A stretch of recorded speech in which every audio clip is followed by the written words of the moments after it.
Okay, I wanted to talk about something that gives me hope, and maybe it will make somebody else feel hopeful as well, but I'm going to first info dump. In the Galapagos Island, these scientists took a submarine and went to explore the underwater. One of the scientists was actually the man that actually found the Titanic, but I could go on a huge rant about that as well. But anyways, they discovered these hydrothermal vents, and in these hydrothermal vents, it's really harsh living conditions, and there was absolutely no light, so there's no way of getting photosynthesis there, yet there was still life. And so they found these tube worms, mussels, crabs, shrimp living in those conditions. So then they basically were able to confirm this thing called chemosynthesis. So they already had hypothesized chemosynthesis before this, but they're able to live off of chemosynthesis instead of photosynthesis, so it doesn't need light. So what's so interesting about that is that it further goes into the possibility that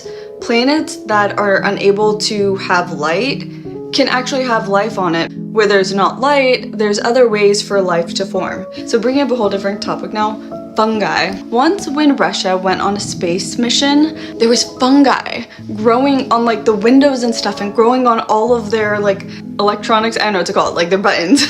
They were having to go and clean it every day. They thought it was coming from space. They later realized they kind of hitched a ride on their spaceship, like to go up with them. Basically, they can live off of like our dead skin, so they most likely were surviving off of that. That wasn't what the part that was weird. They were living in these harsh environments where they were receiving radiation, yet these mushrooms were able to actually live. And even more interesting about that is with fungi, there's mycelium. It's more biodegradable, so a lot of people are using it for different packaging or something.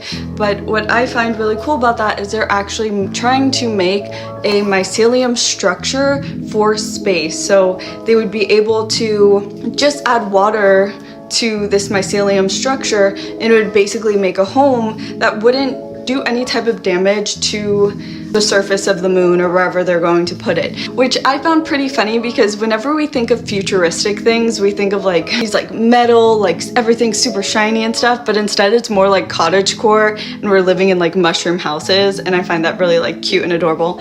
Continuing with fungi, Chernobyl. So Chernobyl, they found fungi, and so this one isn't confirmed, but it's only hypothesized, but radiosynthesis. So it's the concept of something being able to survive based off of radiation. Again, it's only hypothesized, but I think there's something so beautiful with that, where even if humans were to destroy everything, there's things like these fungi that are still able to survive and able to live off of radiation. And even in the harshest environments, even in places that we think nothing would be able to exist, life still happens. And I find that absolutely so beautiful and so poetic. With just this simple piece about fungi, it gives me hope, because life still happens. Despite all of these things, life still finds a way. And in that same concept, thinking of fungi